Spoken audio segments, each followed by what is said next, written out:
शुरू अल्लाह के नाम से जो बड़ा मेहरबान निहायत रहम वाला है। अस्सलाम वालेकुम। आज हम पढ़ेंगे एक और एप्लीकेशन न्यूटन के लॉ की, जो कि है नॉर्मल फोर्स।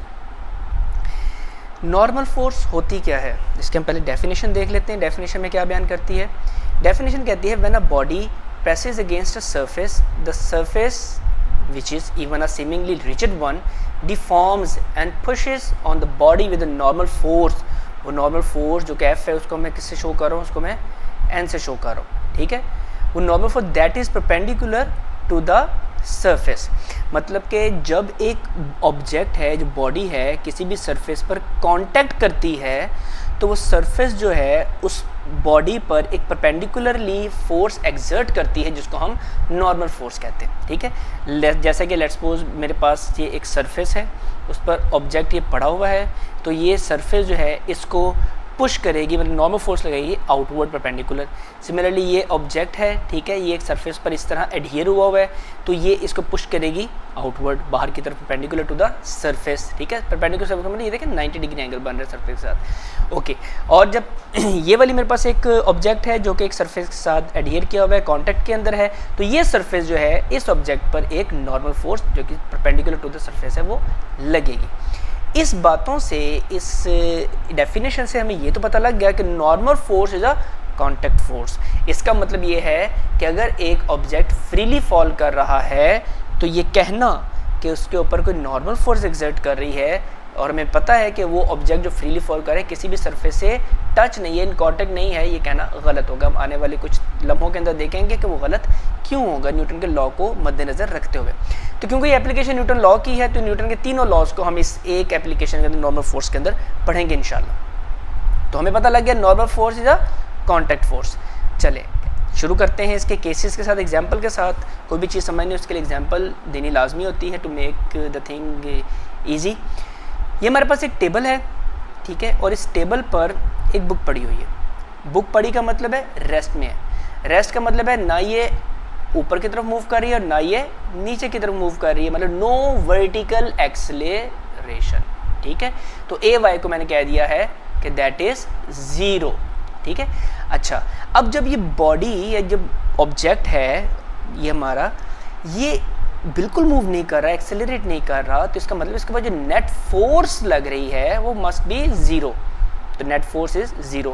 तो न्यूटन का फर्स्ट लॉ यहाँ पर आ गया ना, body is at rest will always remain at rest, if it is moving it will continue its motion until और unless an external unbalance force. Net force 0 का मतलब बैलेंस्ड फोर्स। नेट फोर्स जब 0 नहीं होगी तो मतलब है अनबैलेंस फोर्स। तो ये बैलेंस फोर्स है, इसका मतलब नेट फोर्स 0 है। न्यूटन का फर्स्ट लॉ इस पे आ गया। अब अगला पॉइंट की तरफ आते हैं। एन, जिसको मैं नॉर्मल फोर्स कह रहा हूँ, जो कि वर्टिकली अपवर्ड लग रहा है, क्योंकि ये हमारे पास जो सरफेस है ये इस पर फोर्स लगा रही है अपवर्ड। ये फ्री बॉडी डायग्राम भी आप देख रहे हैं, इस फ्री बॉडी डायग्राम के अंदर भी यही चीज़ साबित की हुई है कि वेट जो है वो वर्टिकली डाउनवर्ड लग रहा है, ये आपके सामने, ठीक है। और उसको बैलेंस करने के लिए जो टेबल फोर्स लगा रहा है इस बुक के ऊपर, बुक का जो वेट है वो टेबल पर फोर्स एक्सर्ट कर रहा है, और एज अ रिएक्शन टेबल जो है वो बुक पर एक फोर्स एक्सर्ट कर रही है, जो कि नॉर्मल फोर्स के नाम पर आ रही है, ठीक है। तो एन जो है normal force is not reaction force to weight. ये पॉइंट समझना बड़ा ज़रूरी है कि एन को आप ये ना कहें कि ये वेट का रिएक्शन फोर्स है। नो, अगर ऑब्जेक्ट एक फ्री फॉल कर रहा है, लेट्स सपोज मैं आपको ये बताता हूँ, ये देखें ज़रा साइड पे लेते हैं। ये मेरे पास एक ऑब्जेक्ट है, ठीक है, और ये under the action of gravity गिर रहा है। तो जब ये किसी भी सरफेस से कांटेक्ट में नहीं है, तो मैं अगर ये कहूँ कि इसको बैलेंस करने के लिए एक नॉर्मल फोर्स लग रही है इसके ऊपर, तो that will be considered as wrong concept. ऐसा नहीं होगा, ठीक है। क्यों? इसकी एक और वजह भी ये है कि एक्शन एंड रिएक्शन, जो कि न्यूटन का थर्ड लॉ है, are equal in magnitude but opposite direction. But इसके अंदर एक क्लॉज भी है। वो क्लॉज क्या है, वो पॉइंट क्या है, वो ये है कि action and reaction both forces can not act on the same body, they act on the different body. इसको मैं इस मिसाल से भी समझाऊंगा कि मैं कहूँ लेट्स सपोज मेरे पास एक ग्लास है, ठीक है, एक सरफेस पर पड़ा हुआ है, लेट्स सपोज सरफेस फ्रिक्शनलेस है, ठीक है। मैं इस ग्लास के ऊपर फोर्स इस तरफ भी लगाता हूँ और इसी ग्लास पर फोर्स ऑपोजिट भी लगा, तो मैं क्या कहूँगी एक्शन रिएक्शन फोर्सेज है? नो। क्यों? क्योंकि आप एक ही ऑब्जेक्ट पर दो ऑपोजिट डायरेक्शन में फोर्स लगा रहे हो, तो वो एक्शन रिएक्शन फोर्सेज नहीं है। होगा क्या अगर मैं ये कहता हूँ लेट्स सपोज कि मैंने इस ग्लास के जो है यहाँ से मैंने इसको फोर्स लगाई, ठीक है, और ये आगे की तरफ मूव किया, ठीक है। अब होगा क्या, फ्रिक्शन इसको पीछे की तरफ धक्का दे रही है, तो friction as a reaction force उस पर अमल में आ रही होगी, ठीक है। अच्छा, जैसे हम वॉक करते हैं ज़मीन पर कि हम ज़मीन को पीछे धक्का देते हैं और ज़मीन हमें आगे धक्का देती है एज अ रिएक्शन फोर्स। खैर, ये कंसेप्ट आपको पता है, just for the revision remember that. अब ये जो हमने कंसेप्ट ऊपर ये पॉइंट पढ़ा है, इसी के ऊपर एक पॉइंट हेलेडी रेजनिक बड़ा खूबसूरत लिखा हुआ था जो मैंने सोचा आपसे डिस्कस किया जाए।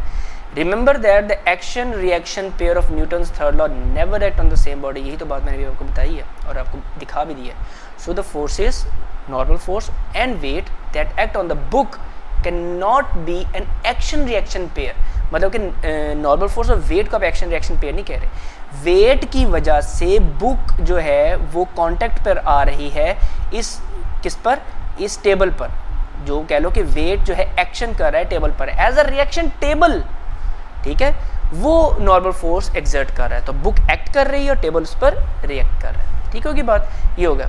अच्छा, अब कन्वेंशन को दिमाग में रखना है, एन जो है वो पॉजिटिव वाई डायरेक्शन में, इसलिए मैं प्लस लेता हूँ, और वेट क्योंकि नेगेटिव वाई डायरेक्शन में इसको नेगेटिव लूँगा। ठीक होगी बात। अच्छा, अब यहाँ पे ये देखें, क्योंकि हमने न्यूटन का फर्स्ट लॉ भी देख लिया, थर्ड लॉ भी देख लिया, सेकंड लॉ ये हमें कहता है, क्योंकि हमें बात करनी है कि एक्सेलरेशन यहाँ पे हो रही है या नहीं हो रही, तो वो फोर्स लग रही है, तो मैस है इसका, तो ऑब्वियसली न्यूटन का सेकंड लॉ अंदर आ जाएगा। तो वो ये कहता है sum of all the forces equal to M A. तो क्योंकि इस पूरे केस के अंदर हम सिर्फ और सिर्फ वर्टिकल कंपोनेंट को पढ़ रहे हैं, तो दैट इज़ वाई मैंने इस फोर्स के वर्टिकल कंपोनेंट्स को डिस्कस किया। Mass is not a vector quantity. चलिए मैं इस पर वेक्टर का साइन कर दूँ, make it more clear easily understandable, कि mass is not a vector quantity, सिर्फ मैस को एम एक्स एम वाई नहीं लिख रहा। तो एक्सेलरेशन इज वेक्टर, तो हमने एक्सेलरेशन का वाई कंपोनेंट पढ़ लिया और फोर्स का भी हमने वाई कंपोनेंट ले लिया। तो क्योंकि हमारे सामने जो एक कंडीशन डेवलप हुई हुई है, या एक हमारे सामने सिनेरियो है कि बुक रेस्ट में है, तो एक्सेलरेट नहीं करी, तो एक्सेलरेशन वर्टिकल ज़ीरो। ठीक है, तो एक्सेलरेशन की जगह मैंने जब ज़ीरो पुटअप किया, इसको मैंने जब ज़ीरो पुटअप किया, तो ये सारी की सारी ये जो वैल्यू है वो भी क्या हो जाएगी, मल्टीप्लाई बाय ज़ीरो, तो आंसर क्या आ जाएगा, ज़ीरो आ जाएगा। Sum of all the Y component of forces. ठीक है, वो कौन सी फोर्सेस लग रही है, एक नॉर्मल और एक वेट, और एक दूसरे के ऑपोजिट डायरेक्शन में, और कन्वेंशन को मद्देनजर रखते हुए एन पॉजिटिव वेट नेगेटिव, तो ये जो वैल्यू है ये मैंने इस इक्वेशन में पुटअप कर दी, तो हमारे पास बन गया N minus W equal to zero. तो एन इक्वल टू डब्ल्यू, इसका मतलब है वेट और normal force they are equal in magnitude, that is why they are balancing each other. Now what happens if I apply a force on the book from top to bottom, मतलब कि मैं इस पर force कुछ इस तरह से लगाता हूँ, अगले हम डायग्राम में देखते हैं, लाइक दिस। ठीक है, यही बुक थी हमारे पास, वही कंडीशन पर आई थी, नॉर्मल अपवर्ड फोर्स लग रही है और वेट डाउनवर्ड। मैंने क्या किया, P, let's suppose P is my applied force, मैं फोर्स अप्लाई कर रहा हूँ, तो पी डाउनवर्ड डायरेक्शन में मैंने इस पर अप्लाई किया, लेकिन स्टिल, ठीक है, स्टिल हुआ क्या, बुक एट रेस्ट। होता है ना अक्सर, आपने टेबल बुक पढ़ी, आपने उसके ऊपर हाथ रख दिया आपने, तो कौन सा बुक मूव करने लगती है, बुक तो रेस्ट पर ही है, लेकिन आप तो फोर्स अप्लाई कर रहे हो ना, तब जारी बात है इक्वेशन चेंज कर जाएगी। ठीक है, कंडीशन वही रहेगी। अब इक्वेशन क्या, अब जब मैं इसकी फ्री बॉडी डायग्राम बनाता हूँ, फ्री बॉडी डायग्राम का भी एक कंसेप्ट है कि आप जो ऑब्जेक्ट जिस पर आप फोर्सेस को पढ़ रहे हो ना, उसको एज अ डॉट आप कंसिडर करते हो, मैं ये डॉट बना दिया। ठीक है, और बाकी फिर आप उसको वेक्टर डायग्राम्स बना लेते हो। तो हम पिछली कंडीशन के हवाले से नॉर्मल फोर्स अपवर्ड एक्ट कर रही है, तो हमने अपवर्ड बना दिया, वेक्टर क्वांटिटी वेक्टर बना दिया। वेट डाउनवर्ड एक्ट कर रही है, तो वेट को हमने डाउनवर्ड, और पी जो हमारी अप्लाइड फोर्स है वो भी डाउनवर्ड एक्ट कर रही है, तो मैंने उसको भी बना दिया। अब दोबारा से वही कंसेप्ट, कन्फ्यूजन तो बिल्कुल भी नहीं है ना इस कंसेप्ट में, कि हम सिर्फ वर्टिकल मोशन को पढ़े, हॉरिजॉन्टल को तो पढ़ ही नहीं रहे। तो फिर वही बात, sum of all the forces equal to M multiply by A, और वाई फोर्सेज, वाई कंपोनेंट्स की हम बात कर रहे हैं। तो स्टिल इस कंडीशन के अंदर बुक एक्सेलरेट नहीं कर रही, तो A Y is equal to zero. लेकिन अब फोर्सेस की जब बात करें, sum of all the forces आ गई, एन आ गई, मतलब कि नॉर्मल फोर्स आ गई, वेट भी एक्ट कर रहा है, अब आपकी अपनी अप्लाइड फोर्स भी एक्ट कर रही है। कन्वेंशन को दिमाग में रखना है फिर से कि जो तमाम जो फोर्स है उनका सम जब हम ले रहे हैं, तो नॉर्मल फोर्स प्लस, क्योंकि वेट ऑपोजिट डायरेक्शन में, तो मैंने उसको माइनस कर दिया, माइनस डब्ल्यू, और जो हमारी अप्लाइड फोर्स है that is also in the negative direction of the Y component, ठीक है, डाउनवर्ड नेगेटिव होता है ना, तो पी भी नेगेटिव में आ गई। तो हमारे पास सम ऑफ ऑल द फोर्सेज जो वाई कंपोनेंट ऑफ फोर्सेज है वो हमारे पास ये वैल्यू आ गई। तो ए वाई की वैल्यू जब जीरो, जैसे पिछले कंसेप्ट में किया था, तो ये सारी की सारी वैल्यू ये जीरो हो जाएगी, ठीक है। और जब हम sum of all the Y component forces की जब ये वैल्यू पुट करेंगे तो हमारे पास n minus P minus W equal to 0 आ जाएगा। तो यहाँ से नॉर्मल फोर्स और ये माइनस हो जाके प्लस हो जाएंगे, तो बन गया p प्लस डब्ल्यू। मतलब कि अभी भी कंडीशन बैलेंस हो रही है। जो नॉर्मल फोर्स है वो मतलब वो टेबल जो रिएक्शन के तौर पर फोर्स लगा रहा है बुक के ऊपर, आपने फोर्स अप्लाई की, ठीक है, तो ऑब्वियसली आपने जब फोर्स अप्लाई की वेट के अलॉन्ग या वेट के साथ साथ, तो उसके रिएक्शन के तौर पर टेबल ने भी क्या किया, ज़्यादा फोर्स बैलेंस करने के लिए अप्लाई कर दी। तो P प्लस डब्ल्यू आ जाएगी। Normal force equal to P your applied force and W is the weight of the book. तो हमसे कंक्लूजन क्या निकलता है? कंक्लूजन है कि tension and normal forces. Tension का टॉपिक हम पढ़ चुके हैं, ऊपर आपको लिंक मिल रहा होगा, तो उस पर आप क्लिक करें तो आपको टेंशन का टॉपिक भी आपके सामने खुल जाएगा। Tension normal forces are example of contact forces. Tension के लिए भी कॉन्टैक्ट होना ज़रूरी है और नॉर्मल फोर्स के लिए भी कॉन्टैक्ट होना ज़रूरी है। ये हमारा कंक्लूजन है। अच्छा, in which one body exert a force on another, एक बॉडी दूसरी बॉडी पर फोर्स लगा रही है because of the contact between them. अगर वो कॉन्टैक्ट ना होगी तो फोर्स नहीं लगाएंगे, ठीक है, वो भी कॉन्टैक्ट फोर्स नहीं होगी, ठीक है। Okay, these forces originate with the atoms of each body. वो क्या है, ये फोर्सेस आती कैसे हैं? जब ये कॉन्टैक्ट में है, अगर मैं इस बुक की बात कर रहा हूँ, ये बुक ज़ाहिर बात है एटम्स से मिलकर बनी है, ये टेबल भी एटम से मिलकर बना है। तो जब ये बुक कॉन्टैक्ट में है इस टेबल के, तो ज़ाहिर बन के एटम्स भी कॉन्टैक्ट के अंदर है ना, तो ये फोर्सेज इन एटम से जनरेट हो रही हैं। तो each atom exerts a force on it's neighbour. वो जो नेबर एटम है वो मे बी ये डेस्क के जो टेबल है इसके अंदर रहकर भी वो नेबर एटम हो सकता है, या आपने जब बुक को कांटेक्ट किया टेबल के साथ तो वो बुक के क्या नाम है मॉलिक्यूल एटम्स भी हो सकते हैं, which may be an atom of another body. Another body मतलब एक टेबल अगर वन बॉडी है तो book is the another body. So a contact force can be maintain only. Contact force कब तक आप मेंटेन रख सकते हो? If it does not exceed the interatomic forces within either of the bodies.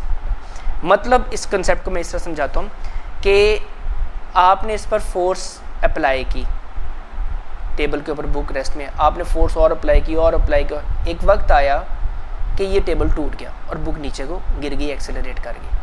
तो इससे क्या पता लगा? इससे ये पता लगा कि आपकी अप्लाइड फोर्स और बुक का वेट जो है उसको टेबल की नॉर्मल फोर्स बैलेंस नहीं कर सकी। मतलब कि एटम्स की जो बाइंडिंग एनर्जी थी या बाइंडिंग्स जो थी, otherwise the binding between atoms, वो आपकी अप्लाई की फोर्स और वेट उसको ओवरकम कर गई और वो स्ट्रिंग या जो सरफेस थी वो स्प्लिट हो गई, पीसेस के अंदर टूट गई, स्ट्रिंग टूट गई। जैसे कि पुली के साथ लगी हुई है, जिम में आप वर्कआउट कर रहे हैं तो अक्सर स्ट्रिंग टूट जाती है। That was the application of Newton's law. इसमें हमने इस एप्लीकेशन में सारे के सारे न्यूटन के लॉज को पढ़ लिया। आई होप कि आपको इस टॉपिक की समझ आई होगी। अगर आपको ये टॉपिक समझ आया है, आपको वीडियो पसंद आई है, तो लाइक ज़रूर करिएगा और चैनल को सब्सक्राइब करें। मैं मिलूँगा आपसे इंशाल्लाह अगली नेक्स्ट वीडियो में। तब तक के लिए अपना ख्याल रखिएगा। अल्लाह हाफ़िज़।